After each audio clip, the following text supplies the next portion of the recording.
Go ahead. Okay. So welcome. In celebration of Women's History Month, welcome to our session today about empowering women through education. My name is Paula Masad, and I'm one of the Education USA advisors at the U.S. Embassy in Doha. We are very excited to be hosting today's panel of amazing women who are either alumni of women's colleges or current students at women's colleges in the United States. I'll start by introducing our moderator, Ruby Bhattacharya, and then Ruby will introduce the panelists. Ruby is the Director of International Recruitment at Barnard College. She received her undergraduate degree from Swarthmore College and her Master in Education from Harvard.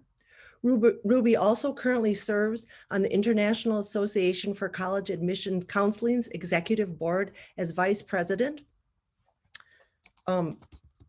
Vice President of Admissions and Enrollment Practices. She has been working in international admissions for 10 years. Welcome, Ruby. Thank you so much, Paula. Thank you so much for having me. Good evening, everyone. We are delighted to have you here for this wonderful panel to talk about women's colleges. Before we get started, I want to make sure that you get to hear from our panelists and that they're able to introduce themselves to you. So I'm going to turn it over. I'm going to have Asma, if you could start with introducing yourself, please. Yes, hi. My name is Asma. I'm from Lebanon. And I'm an undergraduate at Wellesley College, double majoring in economics and political science, and also concentrating in computer science.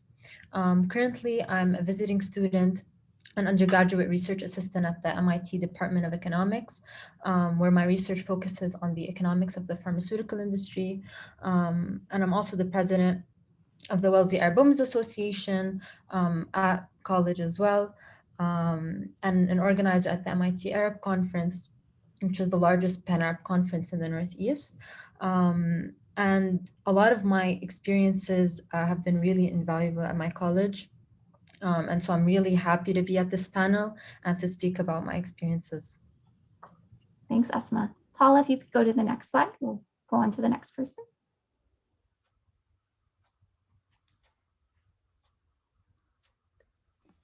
Hi, everyone. Thank you for having me. It's incredible to be a panelist among all these amazing women and to advocate for women's colleges.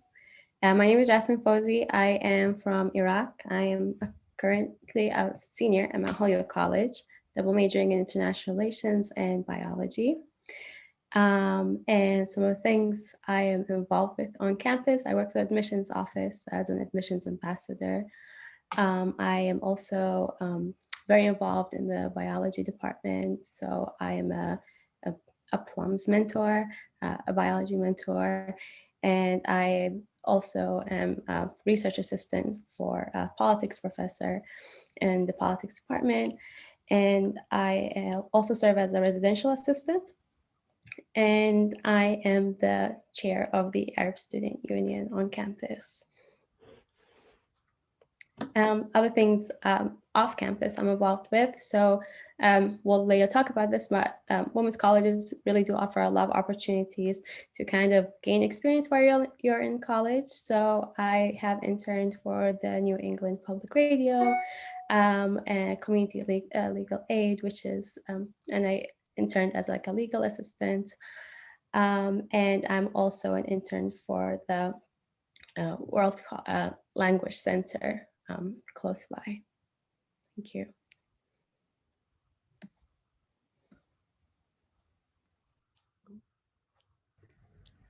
Hi, I'm Astrid Kensinger. It's a great honor to be with you today. Thank you for having me join the panel. I'm currently the chair of graphic design at VCU Arts, Qatar. I'm a graduate from Bryn, Mawr, and I've taken a long and winding road all over the planet to get to where I am now in Doha. I studied fine art and Japanese. We don't have minors, but they were what, or I guess you would consider to be a minor. But my major was classical and Near Eastern archaeology. And somehow or another that fed its way and led me into graphic design while I was living in Tokyo. So I've been in Tokyo and Singapore and Australia as a design professional, building off of the time that I was at Bryn Mawr. Thanks for having me.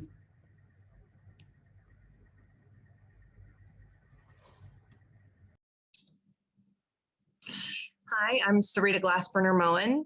I am a U.S. diplomat, currently serving here in Doha.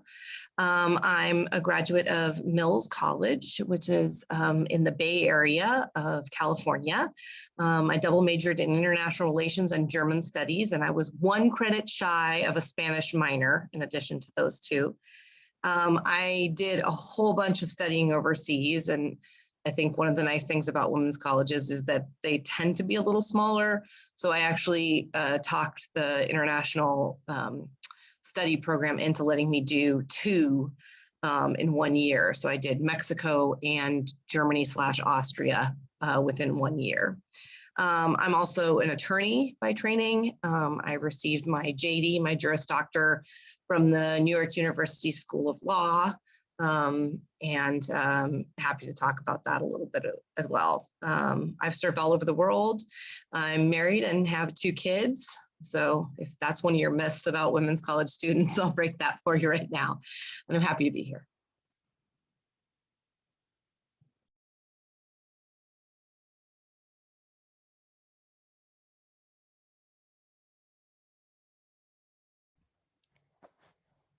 Hi everyone, I'm Mail Deep. I'm so honored to be sharing the screen with all these amazing accomplished women. I feel like if I was in college now, I wouldn't even be doing 1/5 of what they're doing. So you guys are so impressive. I'm born and raised Egyptian. I went to Barnard and I graduated a class of 2008. I double majored in political science and Middle Eastern studies. One of the biggest misconceptions always is what you have to work in what you majored in. I never studied art history. I did not even take 1 art history class. I've been working for Sotheby's now, which is one of the biggest auction houses, for 12 years, and I'm the director of all sales for the Middle East. So it's really an honor to be sharing this platform and happy to be discussing everything about women's colleges. Wonderful. Thank you all so much. I'm excited to dive into this conversation with all of you. Before we get started, I want to speak a little bit about women's colleges. What are they? Why do they exist? So in thinking about the history, particularly within the United States, many women's colleges were started in the 1800s. Many began because at that time, a lot of colleges and universities in the United States and frankly around the world, women couldn't apply. They couldn't attend. Higher education, this idea of continuing your studies beyond your secondary school years, was not designed with women in mind. I love that these colleges that we're speaking about today completely were. So it's a really special and unique opportunity to be in intentional spaces where the voices and perspectives of women are always going to be elevated. So of course, in the history, thinking about women's colleges being founded from the 1800s and onwards, why do they exist today? Certainly there are women's colleges that previously existed that have become co-ed or folded into larger universities, but the colleges we're speaking of here today have continued to remain women's colleges. We're very secure in our identity as colleges that seek to empower extraordinary young women like yourselves. And so being in a space where you're able to think deeply and critically about your identity, but also at the same time being in spaces where you no longer have to think about your identity or your gender, whether you are in a philosophy class, a gender studies class, a neuroscience class, whatever it may be. So being able to have this opportunity to be in a classroom and take part in a syllabus and a curriculum where it was absolutely designed with women in mind, but at the same time, not meeting those barriers where you're told you can't do something because of your gender. So a very, very special opportunity. Sometimes when I'm talking to students as I travel throughout the world, students ask me questions about, no, I wouldn't consider a women's college all women all the time. That's not what I'm looking for. What do you mean there are no boys? Very, very confused. And so I always like to emphasize the idea that women's colleges are not about the absence of men, that, oh my goodness, there won't be any boys. It's really about the presence of women. So I challenge you to really think about what would it mean for your education to be surrounded by the brightest, most intellectual women from all over the world. Women who not only want to see social change, they want to be the ones leading that change. And so what could that mean for your education, not just in terms of obtaining a diploma, but your growth as an individual, as an engaged citizen within this world. So I hope that you'll think about that on a broader level. The other piece that I want to speak to quickly, and certainly the panel will speak to this as well, is that the colleges that are represented here today represent a small number of the women's colleges across this globe. There are about 30 women's colleges within the United States today, but there are many more growing throughout the world. The number in the United States is shrinking, but the number outside of the US is actually growing. Within the United States, this particular group that we have here of women's colleges truly represents the most selective women's colleges out there. But at the same time, there are many others of varying levels of selectivity, all offering phenomenal opportunities. So if you don't find what you're looking for here today in this session, there are lots of other women's colleges out there. So we'll speak more to that as well. The colleges that are represented here today, everything from Barnard, Bryn Mawr, Mount Holyoke, Mills, Wellesley. Amongst these colleges, these are liberal arts and science colleges. So I'll quickly speak to what I mean by that. When I say liberal arts, frequently students and parents say, yeah, I know what that is. We're talking about painting and dancing and those sorts of things. And they focus in on this word arts. That's not what it is. Liberal arts is not a set list of subjects, but rather it's speaking to the way that these particular colleges approach education. It's about taking a broad-based approach to your education. Yes, you're going to have a major. Yes, you will have that area of specialty. But as I think Mai was pointing to, it doesn't mean that that's the only thing you're going to be doing. You are going to be asked to take classes outside of that major. Why? Because we truly believe that having this interdisciplinary education is what's going to make you a better thinker, a better communicator, better problem solver, a better, being a more engaged citizen of this world, because you're able to take global problems and think about them in an interdisciplinary way. What do I mean by that? You look at something like a global pandemic.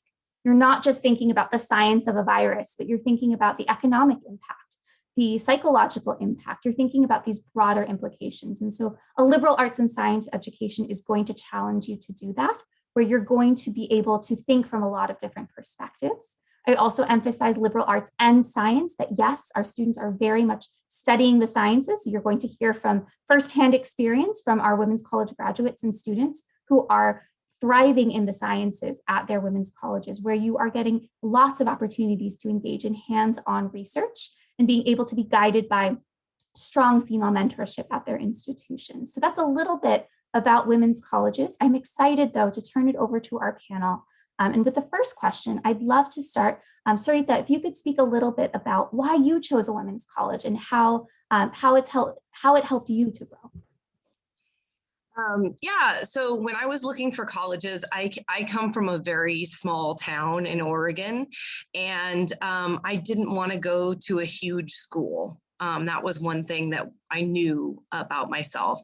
I think I ended up applying to like 7 schools, 3 or 4 of which were all women's colleges.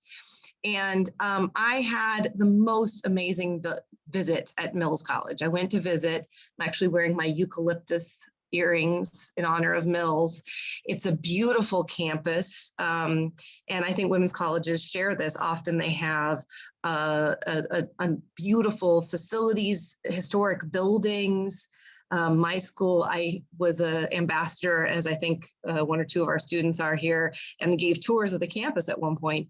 And one of the statistics I remember, we have 5.5 trees per student on campus.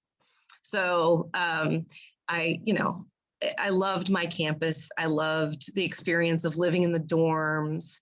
And for me, Mills won out because of that wonderful visit, that wonderful experience, that feeling on campus.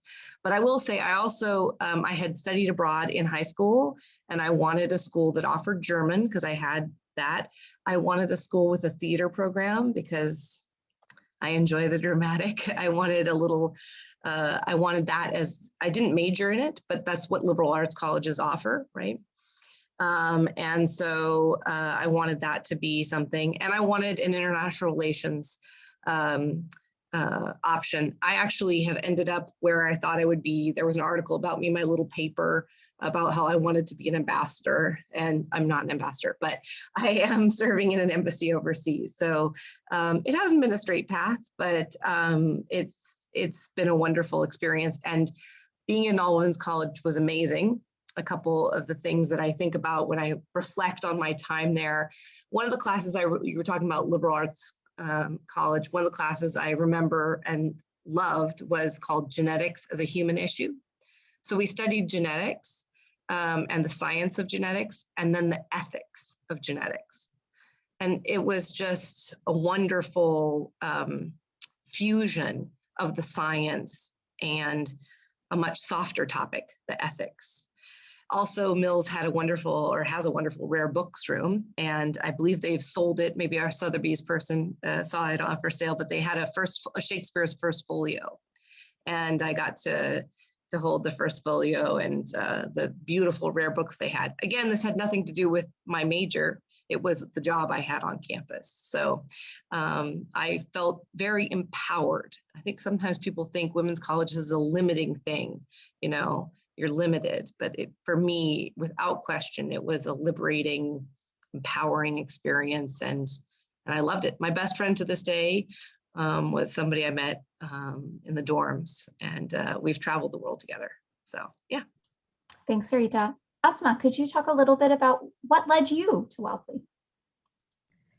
Yes, I first wanted to start off by saying that I totally agree with so many things that Sarita said, and there were so many things that resonated with me when she shared her experiences.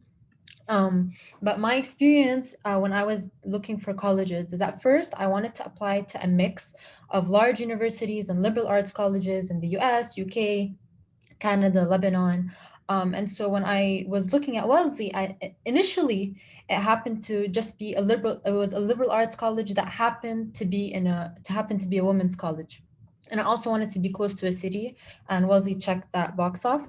But then when I visited Wellesley, I just fell in love, and I loved the campus. And I was specifically impressed by my tour guides, the way that they were talking, the way that they were leading us, talking about the college. When I visited other colleges after that, Wellesley really stuck to my mind. And then after I got acceptances to multiple universities and started considering the options and weighing the options of each college, that's when I realized that first and foremost, I do still want to be at a liberal arts college, but I was more and more attracted to Wellesley for so many reasons. And the first reason is that it had a very strong economics and political science program, which were my interests at first. Also, the fact that it was only an undergraduate college made me very interested. The fact that the professors would be particularly interested in teaching you first and not the research. But also, Wellesley gave you the opportunity to pursue so many amazing research programs through its connections with other institutions like MIT. So currently I'm an undergraduate research assistant through that program. So you get the best of both worlds. You get connections with your professors, they know you by name, you're in a classroom with sometimes 6 people, but also you get those opportunities that large research institutions offer. And there were also specific opportunities that you only get at Wellesley and at women's colleges that particularly empower you. So for example, there was something that I was initially also attracted to was the Albright Institution for Global Affairs, which was founded by Madeleine Albright, who was a former Secretary of State in the US. And this particular program is very selective, and if you get into it, it offers so many internship opportunities and job opportunities outside, and it's only open to Wellesley students. So these particular opportunities were so attractive to me. But I think I really felt set at Wellesley when I joined the Facebook group, and I joined also the Facebook group for multiple other universities. And I was so impressed by all of the posts that the Wellesley students were putting when they were introducing themselves. I felt that they were really interesting people. And who you are is ultimately who you're surrounded by to an extent. And so I just said, wow, I really want to be in this environment with these amazing women for what an opportunity it would be to be surrounded by such bright women for these 4 years and make lifelong connections. And so I was set on Wellesley and I chose it. And I mean, I've never looked back, and it's been such a great decision. And actually it became flipped. In the beginning, it was a liberal arts college that happened to also be a women's college. And now to me, it's a women's college, which is one of my favorite aspects of it. And also it's a liberal arts college. So couldn't be happier. Thank you so much, Asma.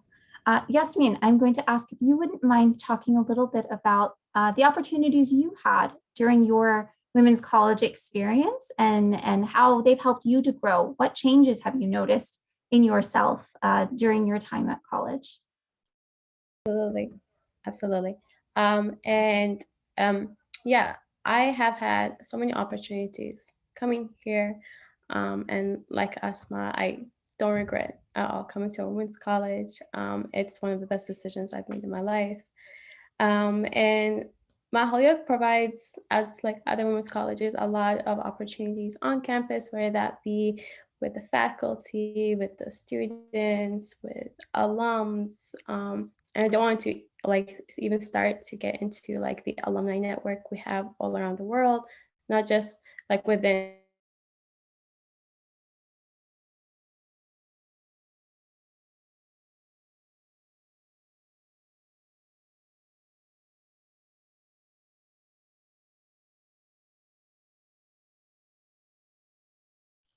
Have we lost Yasmin's connection? I wasn't sure if it was on my end or not. Yeah, I'm not sure what happened. Okay, I thought it was me. I was about to change my server. I was making sure it wasn't mine as well either, but we'll try to reconnect with Yasmin. Mai, if you wouldn't mind talking a little bit about the opportunities you had at Barnard that helped you to grow. So I came from a relatively small town in Egypt, like not really a small town. I came from Alexandria, population of 9 million, but my school was a tiny school, and basically my graduating class had 18 students. So going to Barnard was a great transition because it wasn't like a big sort of camp university where I was lost. And I was really, I constantly felt that, and I don't know if my other co-panelists felt the same way. I always felt inspired by my colleagues at school and my fellow students. They were always doing more. Like everyone was double majoring, so I felt like I had to double major. Everyone was interning, so I had to intern. And it wasn't like this challenge, like also like there's always like this female male challenge, but it wasn't at all that. It was like these women were so inspiring, they were so amazing, everyone was doing so much and was very accomplished. So I felt like if they can do it, I can definitely do it. So they pushed me. And I feel like maybe if it was like a female male dynamic, it would have been a whole different feeling. Like I would have been, oh, because probably he's a man, he can do that and I can't do, which I definitely don't believe in that. But maybe when I was 17, that would have been probably what I would have assumed. But seeing all all the other students in class interning, one having a job on the side, taking a 6-class course load, and I think back, I'm like, how did I manage to do that? And it was, I think, completely as a result of my fellow like classmates who were pushing me to like say, no, you can do more, you can push yourself a bit more. And it was probably the best thing that happened to me. Thanks, Mai. Yasmin, I think you're back with us. Yasmin, if you could speak a little bit about what surprised you most about the women's college experience. Yeah, I'm sorry for getting cut off. Yeah, so back to where I was, I think just before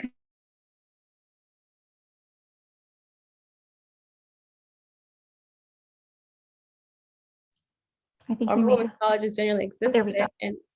in the United States was kind of like just something odd, I guess, because we think of, you know, United States or America as being very liberal and not having all these like gender issues. But I sort of specifically wanted to attend a women's college, but I was also kind of scared of things that might come with that. And again, like my family, especially my mother, was like, "Oh, you're not going to meet like men in college and all of that."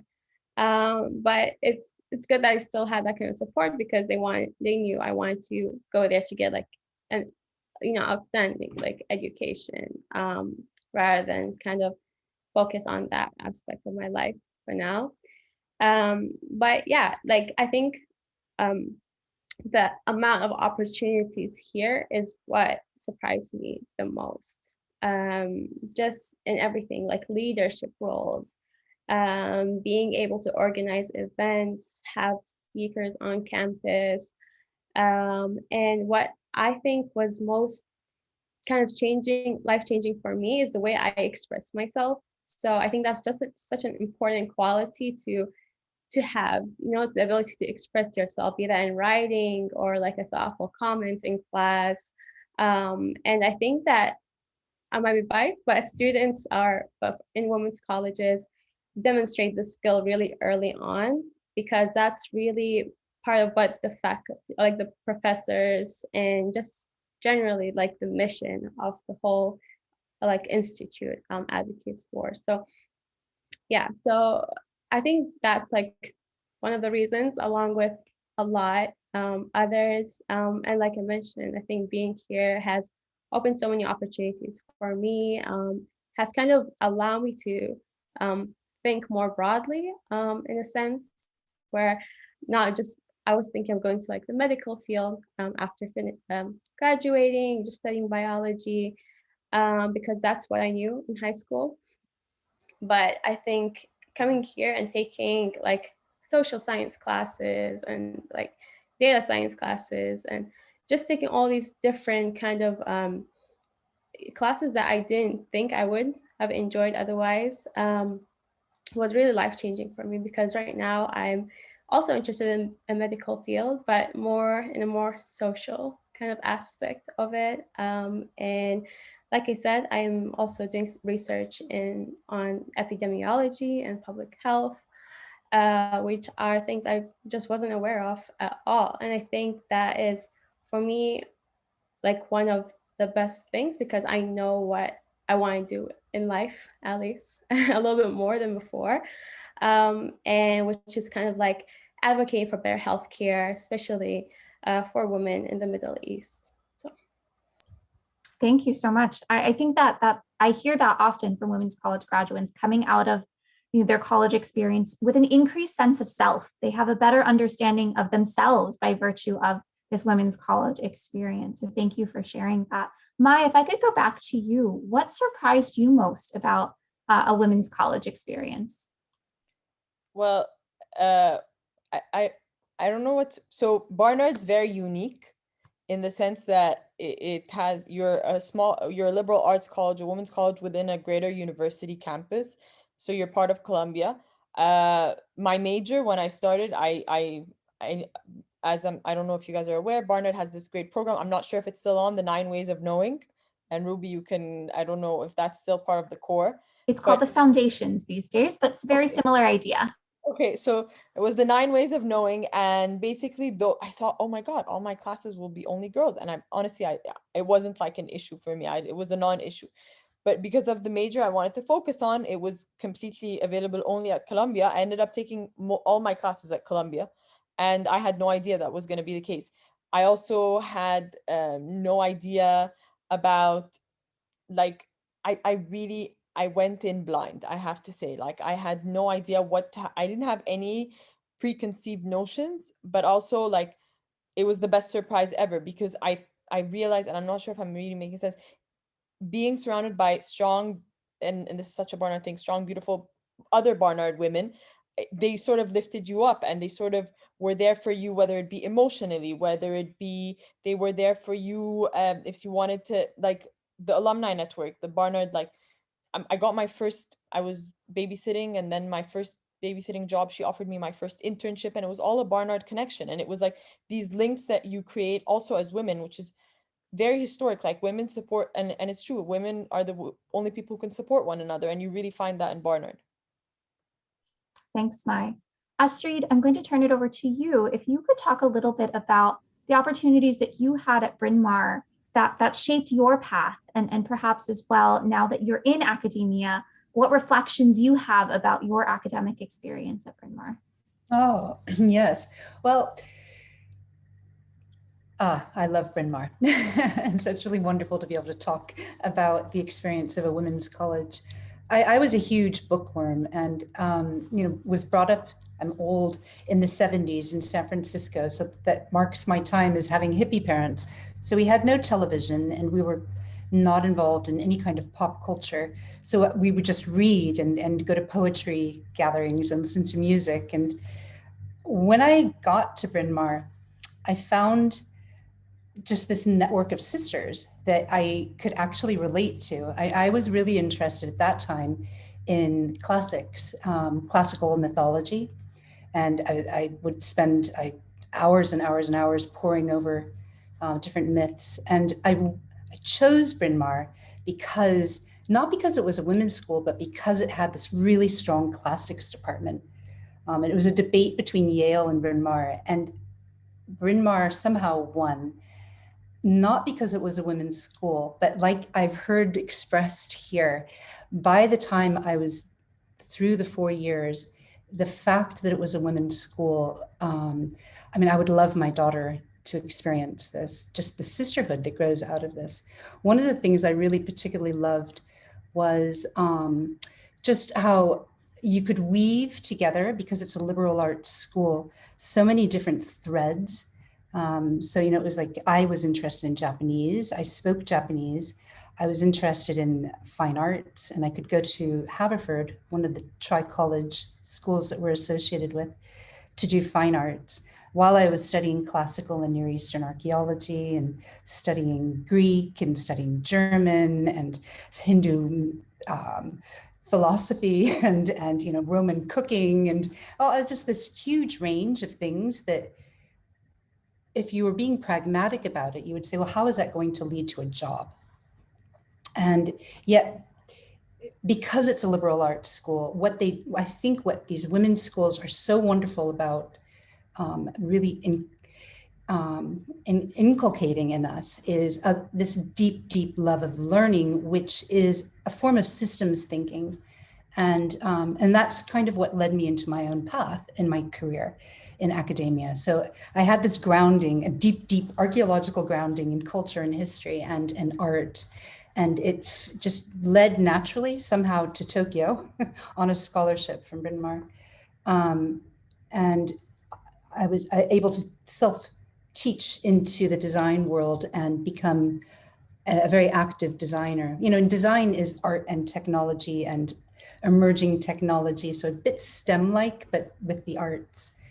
And in Tokyo, the Bryn Mawr name was known, so that was really helpful as well. The first women's school in Japan was founded by the first woman to get a college degree from Japan, and she had gone to Bryn Mawr. So she was quite a celebrity, and the school was very famous. So all of these things, somehow they just keep threading in your life. Where I am now is, you know, many years later, I'm still in academia after having been in industry. And that systems thinking, love of learning is very much what design thinking is, you know, in the broad sense. I think that design thinking is liberal arts in an active making way. So yeah, Bryn Mawr, the women's schools, our goddess is Athena. That's who we pray to when we leave offerings to, when we have exams, you know, the goddess of wisdom. So yeah.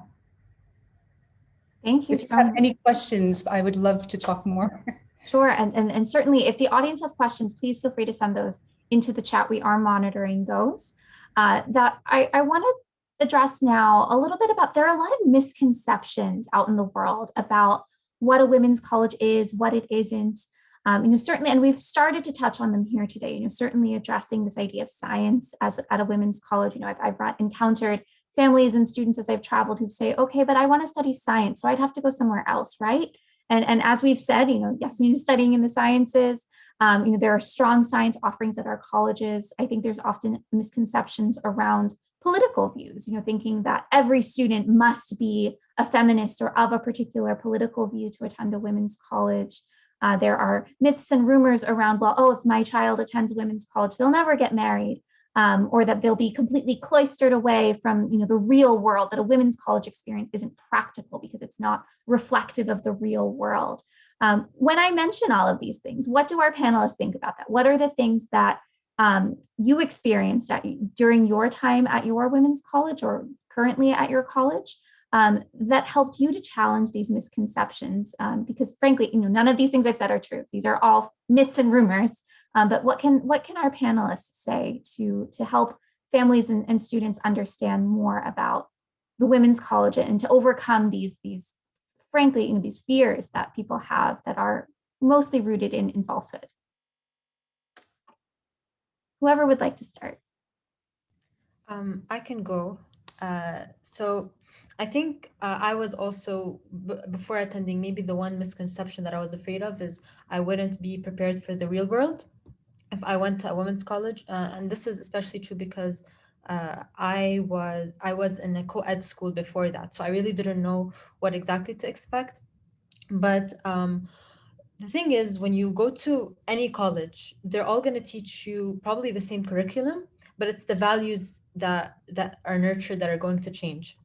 And at Wellesley, they really, or I mean, I think in women's colleges in general, is that they really make you try to really realize who you are and empower you to be who you really are.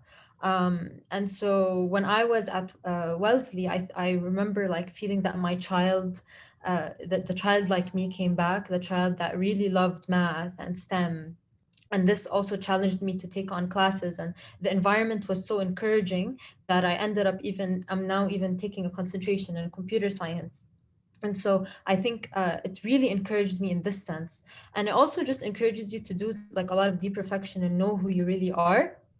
And you become so independent in your thinking, just because the women that you're surrounded by are also so independent and so strong, and the network is so supportive, that actually when you go out into the real world, be it in an internship or at a job. I haven't experienced the job part yet, but I've been in hackathons and jobs, a part of other organizations. You know who you are. And so this was something that, Wellesley helped me a lot, and I'm going to carry it with me. And I'm just so happy about that. And I'm happy that I took the chance. Otherwise, I wouldn't have experienced and be the person that I am today. Thanks, Asma. I'm happy to have anyone else jump in. I can also speak about Thanks, that. Asma. So I share a lot of similar views as well as Asma. I came from a co-ed school as well before, so I didn't really know what I was going to expect. And I didn't really visit the campus either, so I was a little bit scared. But I think what I got most out of it so far was just how confident I have become, and the way I kind of know who I am a little bit better. And it's really interesting because I think that's what I've heard from a lot of universities and colleges, like a co-ed.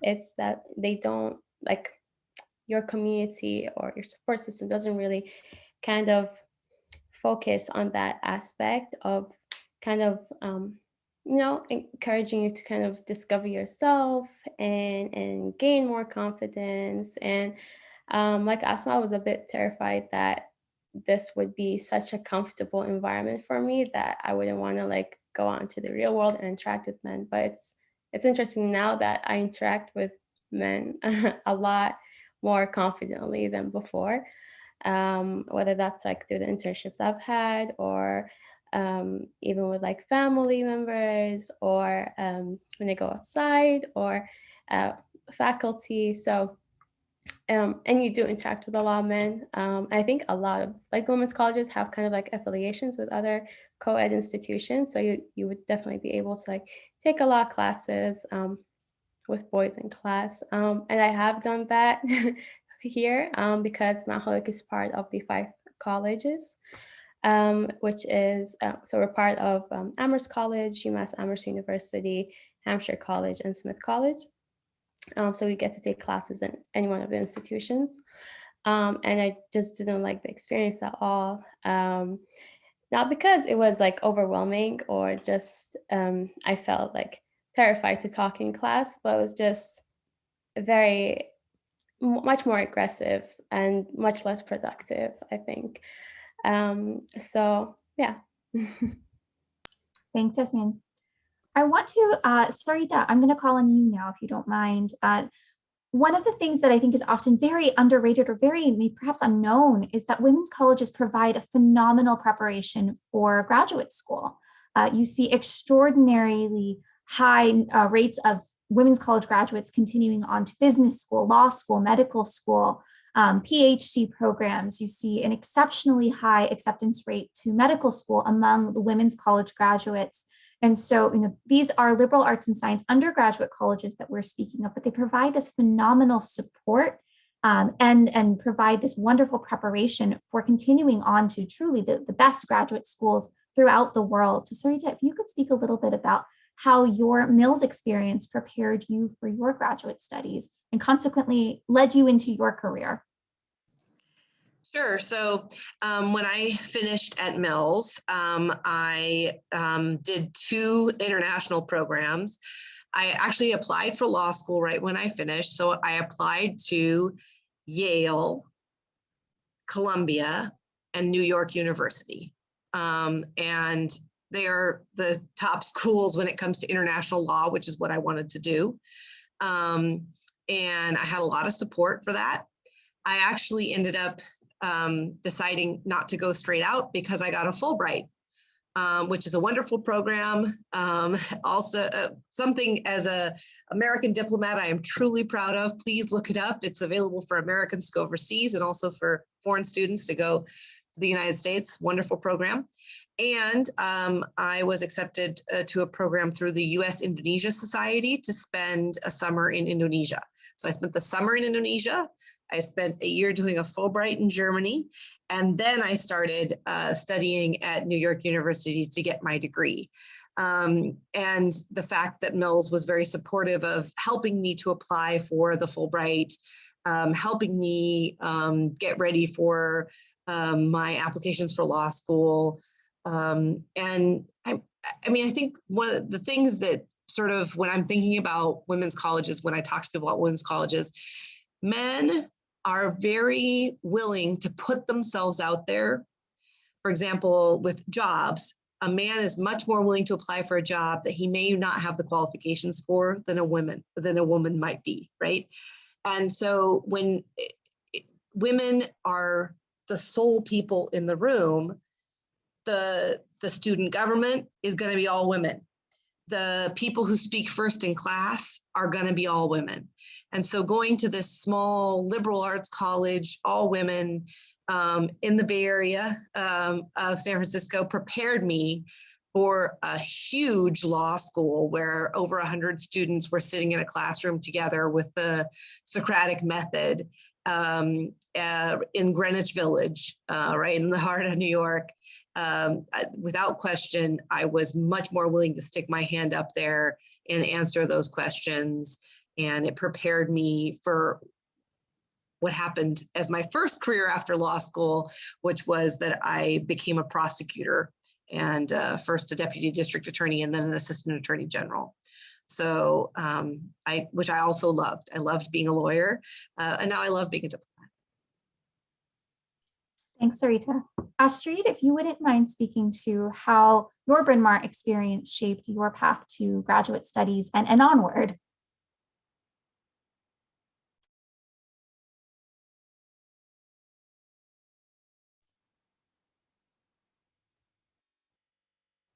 Astrid, did we lose your connection for a moment? I'm back. I was thinking it was me, or I wasn't sure, so I had to move room, which is odd. Did you just ask me a question? Yes. Not a problem at all. If you wouldn't mind speaking to how Bryn Mawr shaped your path to graduate school and your career beyond that.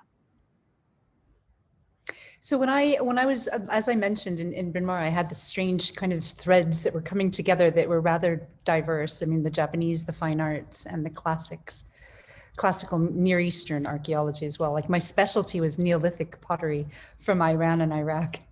There's a very wide range of interest. But I was able to sculpt a scholarship as I was graduating. It was called the Elizabeth Grace Vining Scholarship. Elizabeth Gray Vining had been the tutor to the Crown Prince, who is now the Emperor of Japan. So it was a very nice connection, and she was an alumni. And there was a special little fund. If you could craft something, it would get you to Japan. So I got there to study pottery, and I was freelancing as an illustrator and teaching English and paying back student loans to go to Bryn Mawr. I should mention I had scholarships and grants and was able to take loans out and pay them back as well. But this is important as part of the process of Bryn Mawr. And I noticed that Bryn Mawr was recognized in Japan. So that was quite interesting. And I was working in environments as I became a designer, a self-taught designer in that time, and entered into the industry in Tokyo. I was often the only woman in the room. And I think that that confidence that I gained from having been in a women's college really came into play in that space. But I kind of reached a particular plateau in my career. I climbed up from production artist to art director to a media design manager for the American Chamber of Commerce. And I was overseeing people who had degrees from design schools, and I didn't. So I decided I had to go back to grad school. And I didn't have an undergraduate degree in design, but because I had this Bryn Mawr degree and this unusual path in Tokyo, I was able to enter into a school called the Rhode Island School of Design. It's the top design school in America, and do almost like a post-bac, right? And I think it was because I had this liberal arts background that was acknowledged and encouraged. And it really, really fueled, I think, my own research. Having that liberal arts background made the work that I was doing within the graphic design context that much richer, because I was looking at deep history and archaeology and systems thinking. And I heard some of my panelists mention, epidemiology. I mean, this is over time, anyhow, yeah. So yes, I went to London. I taught in some of the top design schools, and then I moved to Singapore to be an assistant professor. And in the space of having been in academia now since, 2005 as a professor, I find that within the design realm, at least, being able to pull from the humanities and to really weave in a kind of holistic view of how design impacts everything and what the role of design is in trying to solve the wicked problems of the world. I wouldn't be the chair of graphic design and have this kind of thinking if it weren't for that liberal arts strong foundation. Yeah. And it's from a women's school, not a liberal arts in a large co-ed school. I think it's because it was such a nurturing environment of sisters. Wonderful. And I know so many Bryn Mawr alumni still. It's really interesting. I was, actively involved. You'll find all of these, all of the panelists probably have stories of this as well, of just the alumni that you will stay in contact with over your life. Thank you so much, Astrid. One of the questions I want to pose this to the whole panel, so whoever would like to comment, what skills do you feel you gained through your women's college experience, both inside and outside of the classroom, that you see yourself utilizing in your professional careers, or even for those of you who are still students, things that are in your toolkit that were not there before you got to your women's college?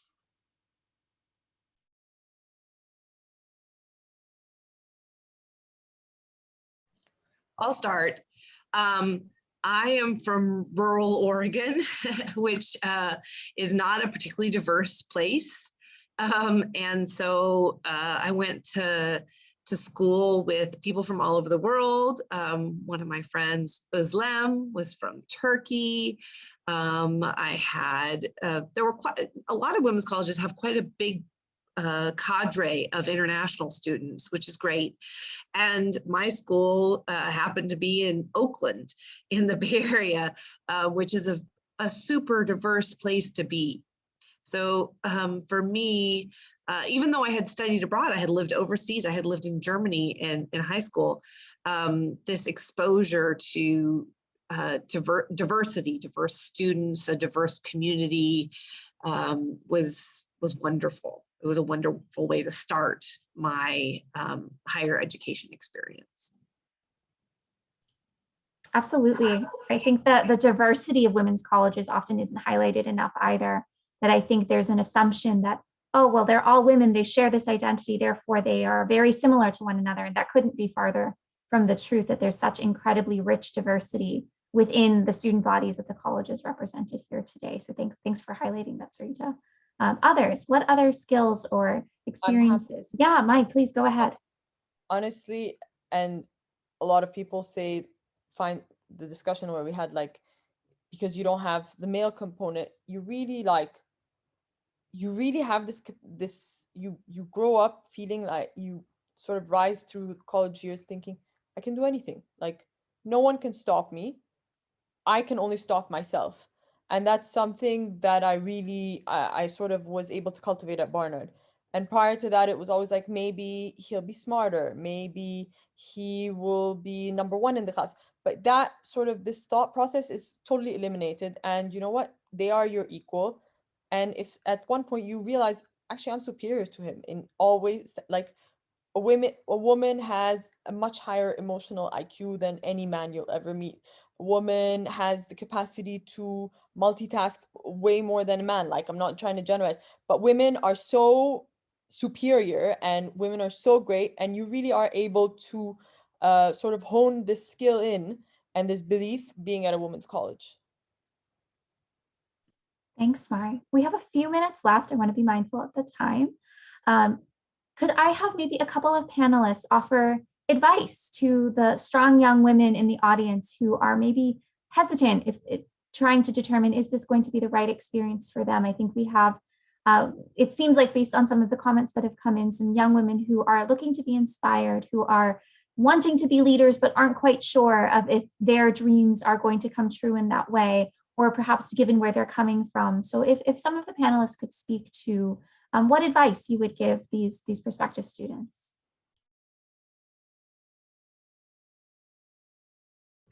I can go. I would say, first of all, don't ever be afraid to reach out. Don't hesitate to reach out to anyone. And when I was applying, I just got my acceptances and was deciding between schools. I would just cold call and cold email, write Facebook messages randomly to people that didn't know me but attended Wellesley, and ask them everything that I was concerned with and wanted to know more about, and that really helped me decide in the end where I wanted to go, and also if I saw myself in those women.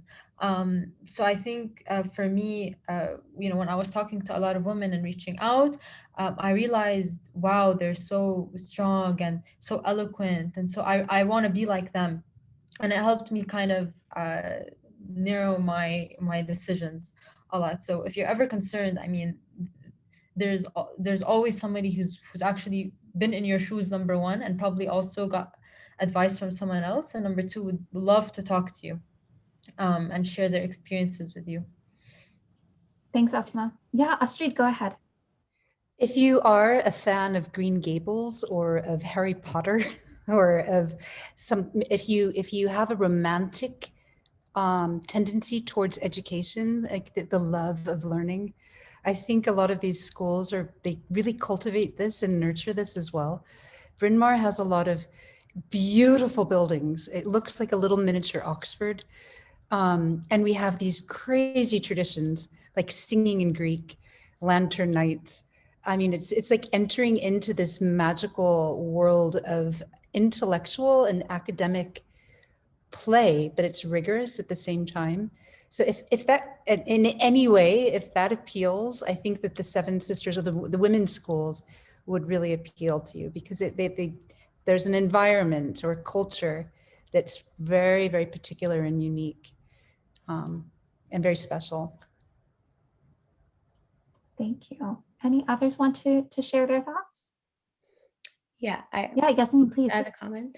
And so I know that, like, we're speaking to a lot of international students as well. And I think it's important to know that you're going somewhere that will actually invest in your future, because like you're sort of sacrificing a lot, not only the fact that, your parents maybe, or you'll be spending some money on like your education, but also just being away from home, missing out on things.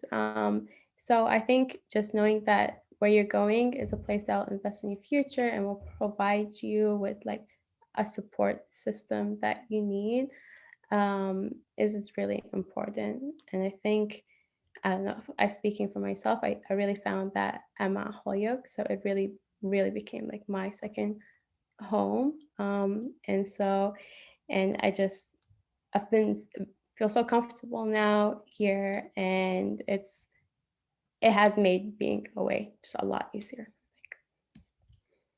Thanks, Yasin. So we have just a few minutes left. I want to take a quick moment to thank all of our panelists. Thank you all so much for sharing your wonderful stories and experiences with our audience today.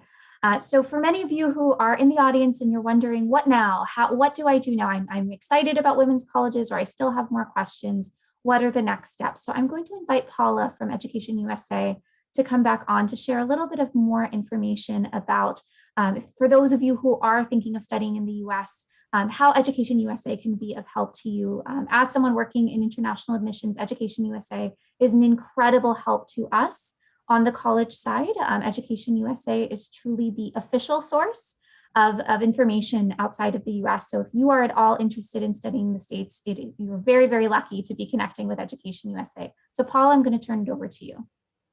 Thank you, Ruby, and thank you to all the panelists. That was a wonderful conversation, and I really truly could hear how you all were empowered through your experience at attending women's colleges, that sense of community and finding your voice and finding friends and others to support you in your learning. I really enjoyed hearing all of you speak and share your experiences. So thank you so much. And thank you, Ruby, for leading the conversation.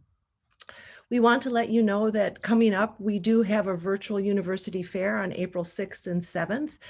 We will be sending out a registration link, hopefully early next week that will be ready.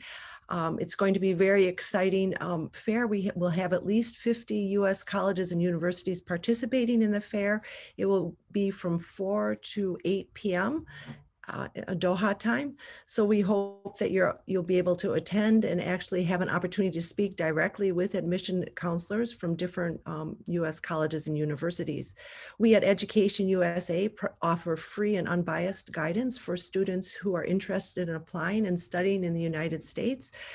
Feel free to contact us. There's our email address.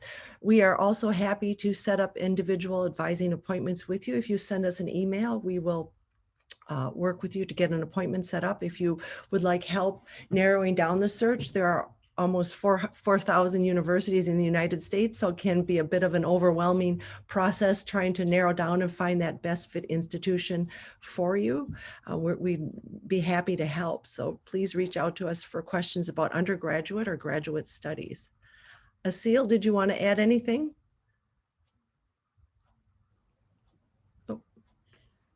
Thank you so much. I really enjoyed the discussion. Thanks for our panelists. Thanks for everyone who joined us through Zoom and through Facebook. Thanks, Ruby, for the great moderation, and hope to work with all of you in the future. Thanks a lot. Thanks a lot to Paula who organized this. And thank you all. Thank you all for coming together. Really appreciate it. Thank you. Thank you, Paula, Steve, and Ruby. Really, thank you. Thank you. Thank you all so much. Thanks. Stay well, everyone. Be healthy. I'm inspired. Absolutely. Stay safe. Thank you.